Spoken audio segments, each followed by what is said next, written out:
All right, let us say hello once again to the great Jon Anik, who is kind enough to join us following a memorable UFC 284 event in Perth, Western Australia. We had two title fights. We had contenders emerge. We had guys coming out looking like stars.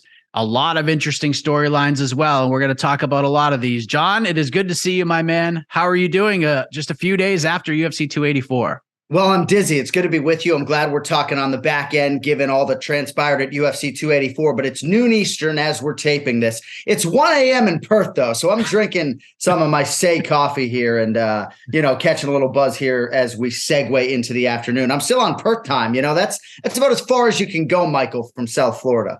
Yes, 100%. And luckily in April, we get to go more towards your geographic location, which is nice. But I wasn't really sure how I wanted to start this conversation, Jon. I knew the general topic. There's nowhere else to begin outside of the main event. So, but I do want to get a few things off my chest, Jon, because apparently, and I'm cool. Right hand up, left hand up, both hands up. I am the most naive person on the planet, I think. And I'll tell you why. When that main event ended on Saturday, Islam Makhachev defeats Alexander Volkanovski to retain the lightweight title. It was an incredible fight, a fight that I believe will age as gracefully as maybe any fight we have ever seen inside the octagon. And I really felt, Jon, like the MMA community as a whole, we were just going to flat out embrace what we saw over 25 minutes. The lightweight champion remains, featherweight champion fought valiantly. Both guys saw their stocks rise. Both guys answered a lot of questions that were had of them. And both guys' next fights, at least to me, got a lot more interesting. And I just felt like this fight lived up to the intrigue. It lived up to the hype, and it exceeded expectations because it was so competitive. And yet, Jon, on this Wednesday afternoon as we record, this has become one of the most divisive fights I have ever seen, in such a divisive aftermath. And I'm stunned by this, Jon, just flat out stunned. But alas, the naive adjective seems to remain. What has your reaction been to the aftermath of all of this?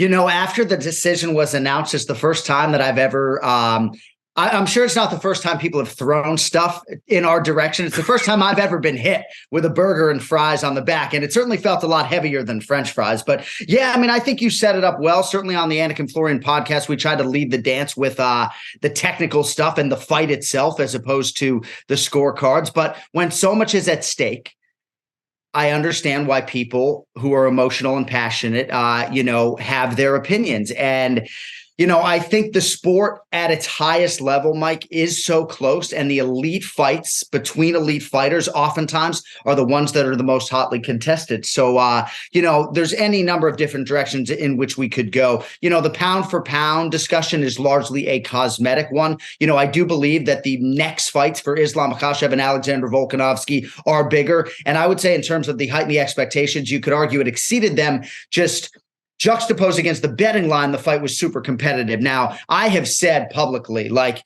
you're betting the number and not the fighter. And seeing a plus 320 next to the name Alexander Volkanovski was patently absurd.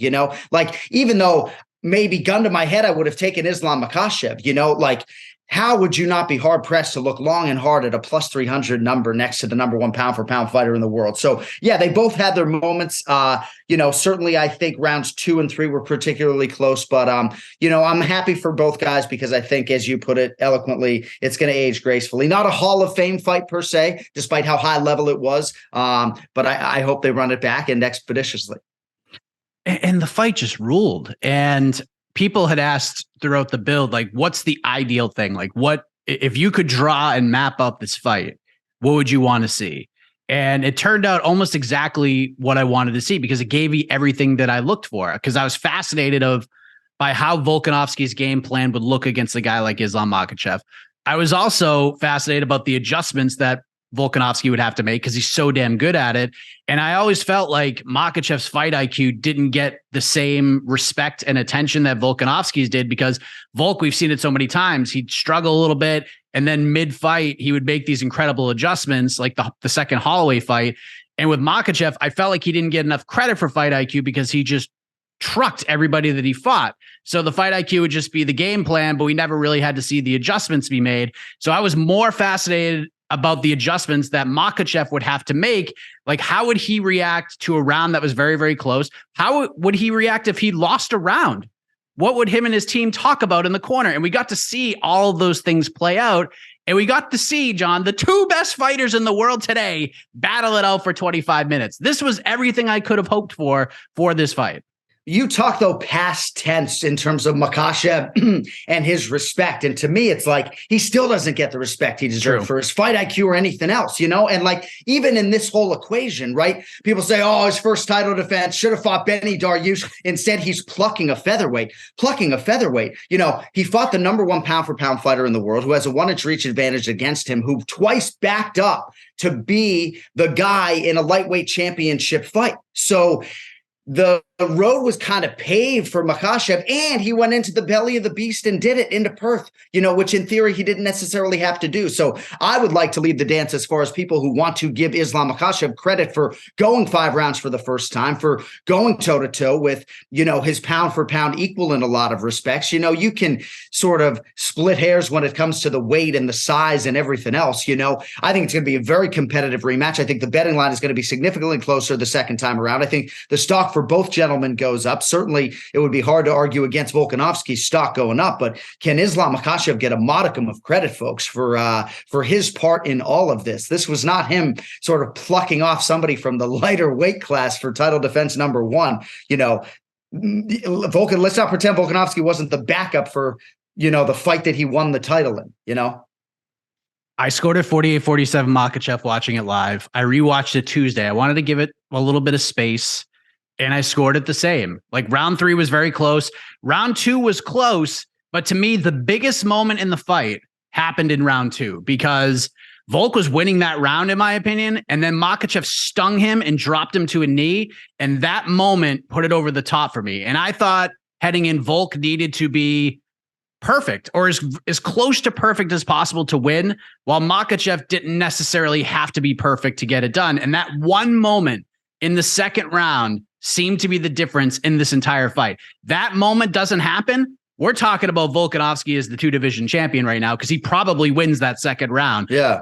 And the rewatches we're going to have over the next several years, it's just, I keep going back to this. It's just going to be one of those fights in a vacuum that will continue to exceed greatness, in my opinion. Just everything surrounding it, the chess matchiness of it all. I don't even know if that's a word, but it will be.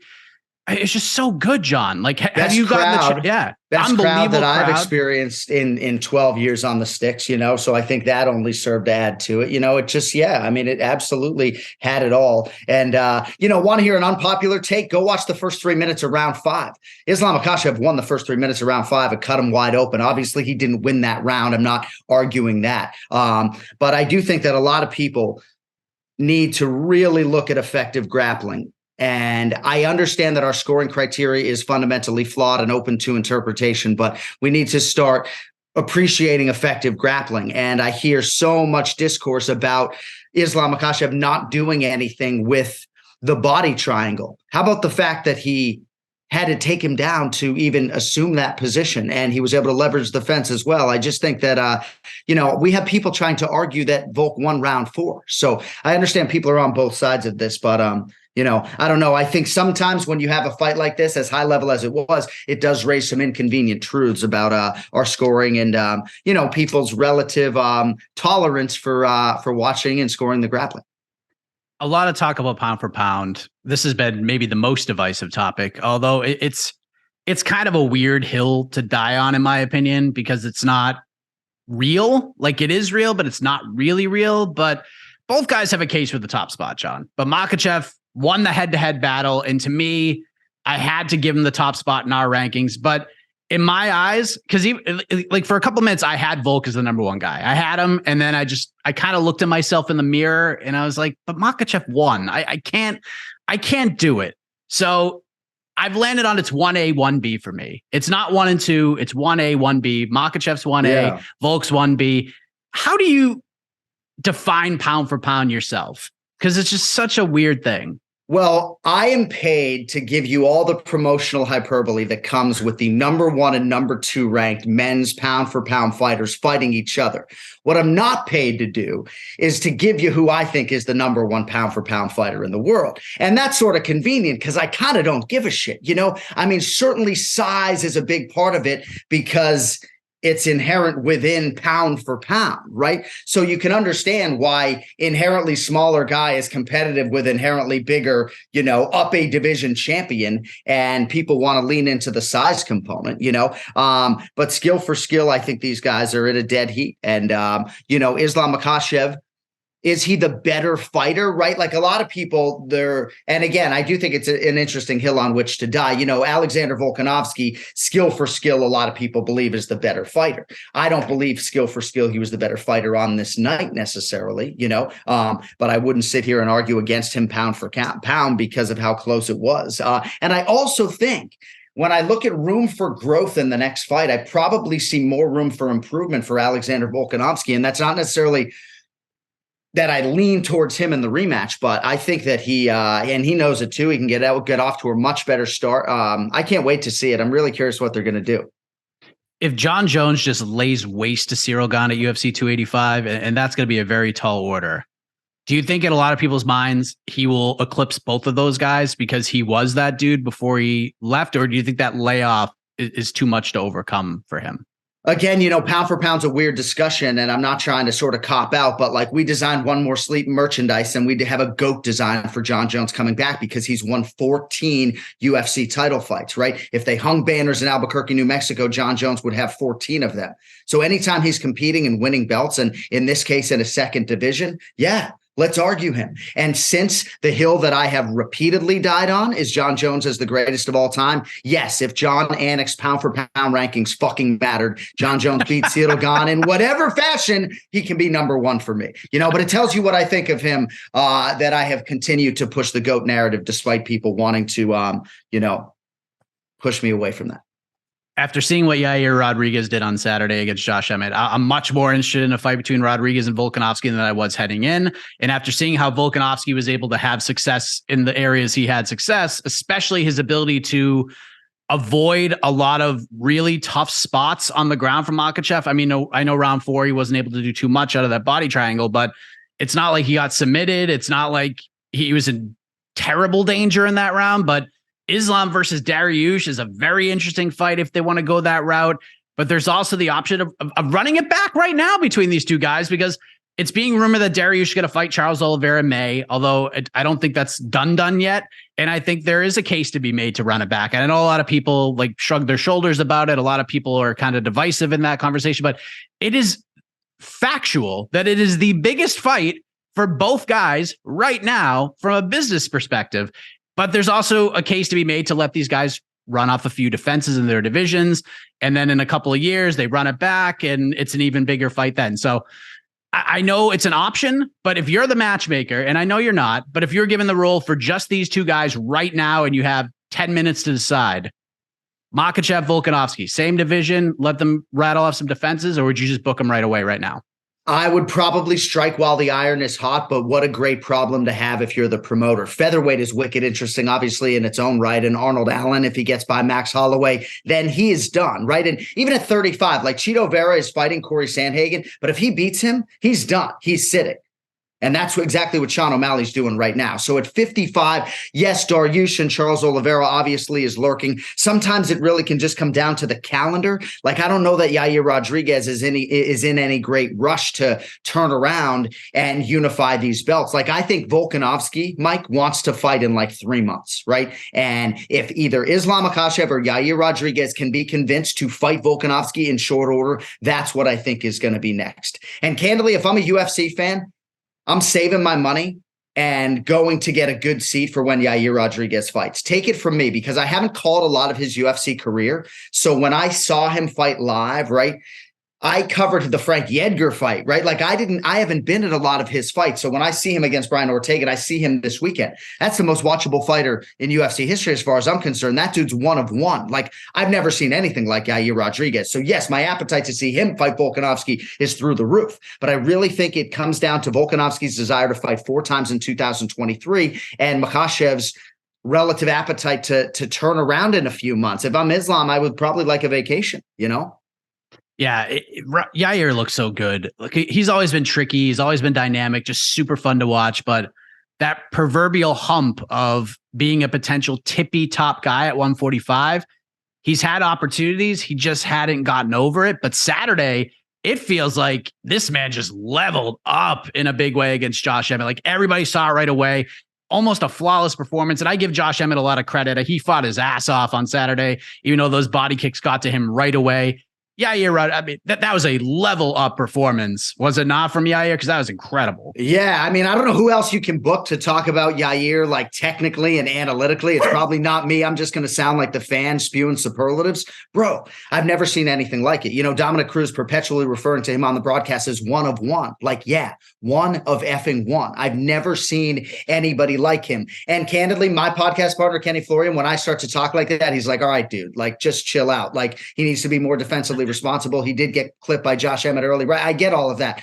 But Michael, offensively, man, I mean, not only does he find those little windows and make it look so easy and get his foot to the target faster than maybe Edson Barboza, but man, he connects with his whole goddamn foot when he gets there. I mean, his vision offensively and defensively, his speed, his cardio base. Nobody's going to out-cardio that guy over 25 minutes, you know? I mean, he's right there with Volkanovski as far as the cardio is concerned. I just think there's a physical strength element to the Volkanovski fight that he's going to have to navigate. He'd have to navigate that against Aljamain Sterling as well. But yes, all hail Yair Rodriguez on a Wednesday after the biggest fight of his career. Jack Della Maddalena emerged victorious. Nice step up for him with a guy like Randy Brown, and JDM goes out and delivers. He's another great addition to this top 15 at 170. It's hard to say, but like, what's the ceiling on this guy, John? Because so far he looks as advertised, maybe even better. Well, I don't know that you could sit here and say that it's lower than UFC champion, at least based upon what we have seen. You know, mentally, he has the right attitude. He was hunkering down for 15 minutes against Randy Brown. Obviously, it only took him a couple minutes, and that has obviously been the narrative on his UFC career thus far. But he can carry a market. He's humble. He's subdued. He's sort of like a little bit of a silent assassin. I feel like that's the guy that he called out, Vicente Luque. But I really believe in Jack Della Maddalena. I believe in his ability to headline for the UFC in Australia this year. And yeah, I mean, Michael Bisping in our fighter meeting is suggesting that he's the best boxer in the UFC already. So high praise that for sure. I got to figure out a way to get him in the video game, even though I don't have that type of pull. But yeah, Jack Della Maddalena, Shavkat Rakhmonov, welterweight is anything but bare right now. And it's going to be exciting to see how the next, 24 months or so play out. And how about Jens Pulver getting the Hall of Fame nod on Saturday? I mean, those moments are always incredible when it's a surprise and they're in the arena, but seeing Jens finally get his spot and them going to him live on the Twitch stream for his reaction, pulling him up on the corner, it just made my heart sing, John. How freaking cool was that? Masterful stroke by the UFC production team. I don't know whose idea it was. Zach Candido, Michael LaPlante, Mike Ricci, and obviously Brian Butler, his manager, has been sort of spearheading this Jens Pulver initiative behind the scenes for many years, but richly deserving, doesn't even begin to describe it. And I just can't wait to give him a hug in July and congratulate him in person. And as far as I'm concerned, I mean, I don't need to trot out everything that he's accomplished, but the most basic human need, they say, is to feel appreciated. And this is the ultimate appreciation for a really good dude. And, obviously it's been nice for Jens to contribute to our coverage and be involved with Twitch, but this immortalizes him forever. And as the guy who has hosted the Hall of Fame induction ceremony, I think coming up on 10 years, I can just tell you, I've seen emotion out of guys like George St. Pierre and Michael Bisping backstage that you just don't see anywhere else. So yeah, I think it's going to be waterworks for a lot of us. I had to stop looking at Jens and his son, man. Like, yeah, man, trying to get it together on broadcast. It was pretty powerful. Yeah, and I remember talking to Jens on Radio Row during International Fight Week, and he'd given up on it. He was like, "Yeah, it's just not going to happen. Like, I'm just not going to be a Hall of Famer, and I've accepted that. I can live with it. I'm working, doing stuff for the UFC. Like, I'm cool. Like, if this is the rest of my career path, this is what the rest of my life, this journey is like, then I'm cool with it. And just to see it happen, it was probably so unexpected for him. Like, he's been talking about it for so long and it just never happened. And then by the time he accepts it, and then 8-9 months later, it happens. It was just so cool, man. It's just so cool. No, especially for the pioneers, because we really do need to educate. You know, I can just speak to, I went to Perth in 2018 and then I go in 2023. And it's amazing the extent to which the fan base has already turned over even in those 5 years. So I think it is important to immortalize the pioneers. And you can be sure, you know, I'm sure there's going to come a point when I'm really fighting for a lot of these modern era athletes. You know, the two names that always come to mind for me right now are Jessica Andrade, timely, and Rafael dos Anjos, right? Like, those two have to get into the Hall of Fame. And I'll fight like hell to make sure that they do. The countdown to UFC 285 is officially on. We got Jon Jones coming back against Ciryl Gane. Francis Ngannou no longer the UFC heavyweight champion. He's no longer a UFC fighter. A lot of interesting factors in this one. The most interesting being the mystique and the mystery of Jon Jones, because 3+ years away, new weight class, new physique, but nothing to really gauge here from a stylistic perspective, because 3 years in the sport is a long, long time, John. So you're getting ready to call this thing in a couple of weeks. What are some of the burning questions you have with this fight to crown a new heavyweight champion? So there's nothing quite like a Jon Jones walkout insofar as his relaxation and enjoyment of the moment, juxtaposed against guys like Georges St-Pierre, who really didn't enjoy fight night. This guy really enjoys fight night, and he has realized success even when maybe there's been, you know, a binge type training camp that has preceded these fights. He's still been able to lean on that ticker and dig deep. And he has seemingly been immune to pressure, at least to my eyes, right? Like, I actually thought Thiago Santos beat him and Dominic Reyes did not. You know, I thought that was 3-2 Santos. I know that I'm sort of on an island there when it comes to that, but largely Jon Jones hasn't really had a flat fight night like Floyd Mayweather. He's always had that, you know, penchant for rising to the occasion. And there's so much goddamn pressure on him at UFC 285. So, like, how does he just continue to be immune to it? That's the burning question for me. And certainly we've had some fighter meetings with Jon Jones over the years, and you know, he's always just calm, cool, and collected. I still get a little bit starstruck around him. You know, there's a chance that I'm going to go out to New Mexico to do a sit down with him. And I don't know, man, there's just something, Mike, and you and I obviously both have similar roots. Like, he just screams professional athlete when you walk in the room. The size, the mystique, the handshake, everything. I'm just like, there's just something undeniably special about him, and the sport's better with him in it. I do think you can argue that stylistically, this is maybe the hardest of the three matchups when it came to Francis Ngannou, Stipe Miocic, and Ciryl Gane. So, you know, Ciryl Gane seems pretty relaxed. We'll see how Jon Jones approaches it. We'll see what it looks like with his shirt off, but happy to have the GOAT back, needless to say. Valentina Shevchenko is also going to be back. She'll face Alexa Grasso in the co-main event for the flyweight title. Big opportunity for Alexa Grasso. I don't think she really necessarily planned on getting a title shot. I thought she approached this pretty well. One more fight Manon Fiorot, and then get the title shot. But obviously Manon's hurt.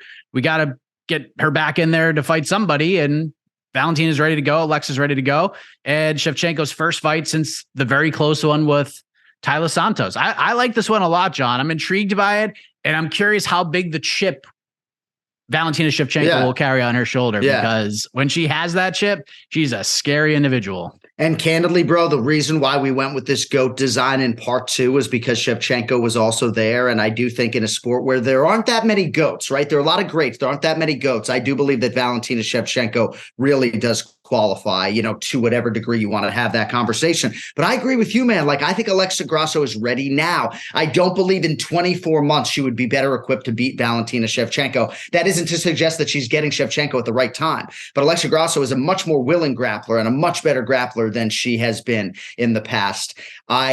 I would stop short of maybe calling her a 5-tool player, but we all know what she can do on the feet. I think she comes from a good camp. I don't think you have to worry about her cardio over 5 rounds.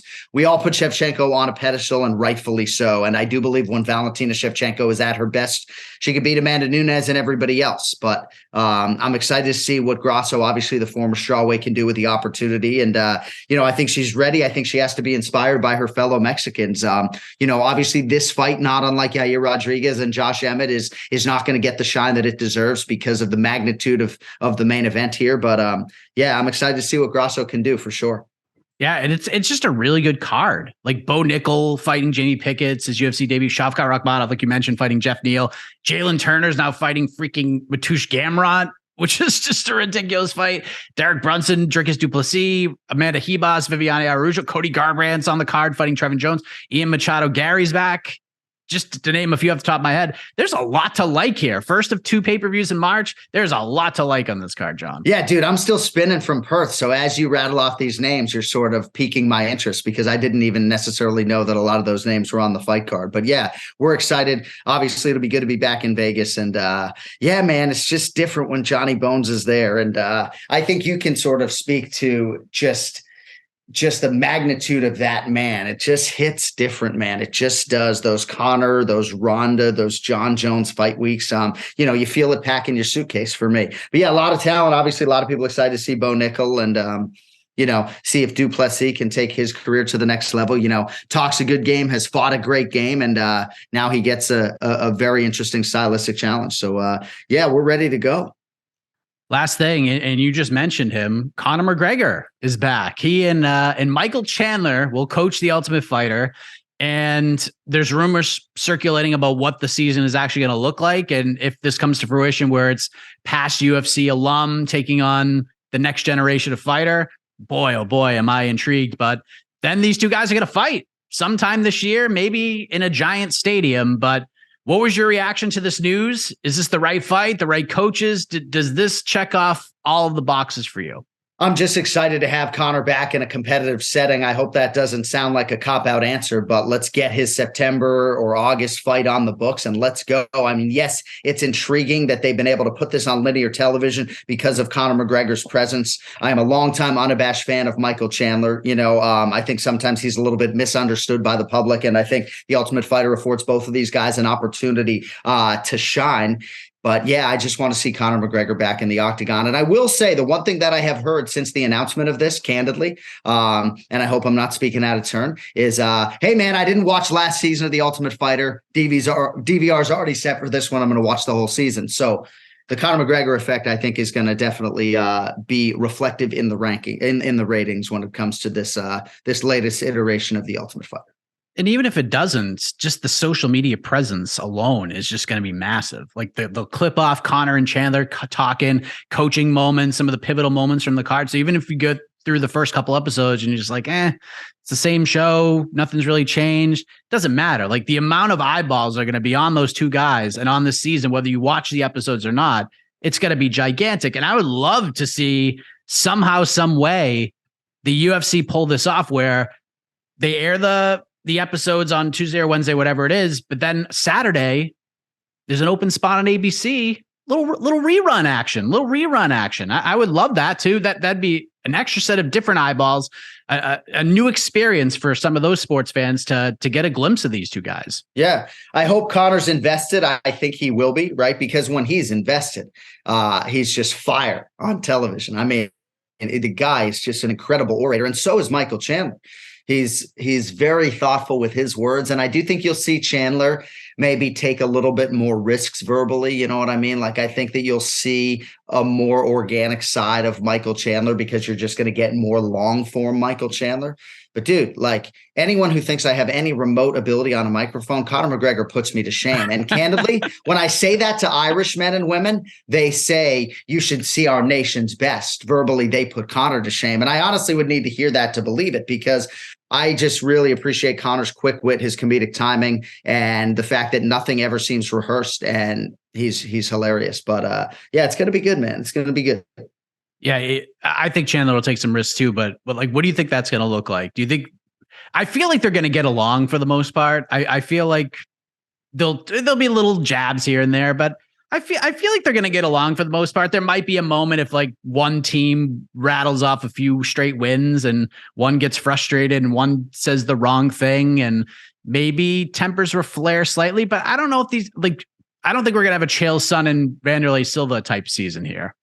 Well, I mean, we'll see if one of Chandler's coaches that he selects maybe tries to sort of ratchet things up with Conor. I mean, I do think you're right. It might take some variable for there to be, some unfabricated friction. But yeah, I don't know. I mean, I guess I just feel like if Chandler would address the fan base as a whole, I think he would be wildly appreciative of the way he's been received. But I also think he would say that some people think he's trite at times and not sincere. And, that's just not the case. Like, that dude is the real article. He's very, very genuine. And I think a longer form show like The Ultimate Fighter is just going to cast him in a very positive light. So it's a great point. And Chandler's been the same dude for like the 8-9 years I've been talking to him. He's exactly the same guy. He's more popular now. More people know who he is. Yeah. He's probably got a few extra dollars in the bank account, but he's the same guy. He's exactly the same guy. Yeah.